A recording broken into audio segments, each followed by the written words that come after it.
बिस्मिल्लाहिर्रहमानिर्रहीम। नाज़रीन, आपने दूसरे वीलॉग के लिए मैंने थोड़ी सी लोकेशन चेंज की है। बैकग्राउंड में वही लंदन बरो ऑफ न्यूहैम की बिल्डिंग नज़र आ रही है। बाईं तरफ मेरे रिवर थेम्स है, दाईं तरफ मेरे DLR का इनका स्टेशन है जिसे रॉयल एल्बर्ट कहते हैं। तो दूसरा वीलॉग जो है आज की सुप्रीम कोर्ट की कार्रवाई के हवाले से शुरू करते हैं।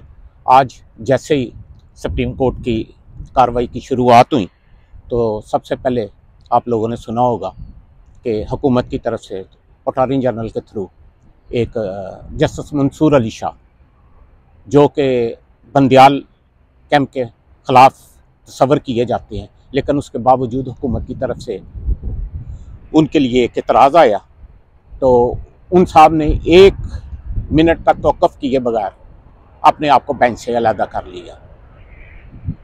अगर गहराई में जाएं तो जस्टिस मंसूर अली शाह का ये कदम जो है ये एक्चुअली फिर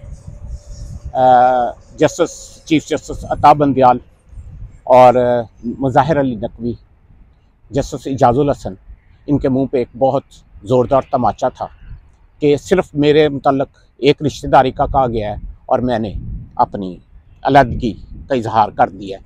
आपके ख़िलाफ़ इतने चार्जेस, इतने इल्ज़ाम आ रहे हैं और आप बड़ी डटाई के साथ बेंचों में बैठे हुए हैं। तो ये एक बहुत बड़ा आज जो नज़र शनास हैं, नबाज हैं, उनके लिए एक इशारा है कि आगे चल के क्या हो रहा है। आज इस एतराज़ और जस्टिस मंसूर अली शाह के बेंच से अलहदा होने के बाद सुप्रीम कोर्ट पहले से ज़्यादा आज मुतनाज़ा हो गई है। इसके साथ आज जिस तरह मैंने अपने पहले वीलॉग में अर्ज़ किया, फ़ौज की तरफ से बता दिया गया कि उन्होंने अपने अदारे को माफ़ नहीं किया। एक लेफ्टिनेंट जनरल, 3 मेजर जनरल, कई ब्रिगेडियर्स और दूसरे रैंक जो हैं उनके ख़िलाफ़ उन्होंने सिर्फ गफलत की बिना पे उन्होंने कहा है हमने तवीती कार्रवाई की है। तो ये जो हैं सुप्रीम कोर्ट के जज साहिबान, आप अंदाज़ा लगा सकते हैं कि उनके आगे कंटेम्प्ट ऑफ कोर्ट ना लगे मेरे पे।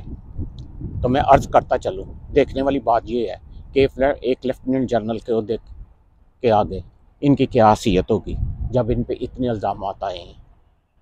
अर्ज़ करता चलूँ कि अगर इन्होंने सुबह फिर एहतियात ना बरती तो अगली चीज़ जो आ रही है और देखने वाली है वो यही है कि सादक संजरानी साहब ने, आरफ अलवी साहब हज पे गए हैं, सादक संजरानी साहब ने सदर ममलिकत का चार्ज ले लिया है।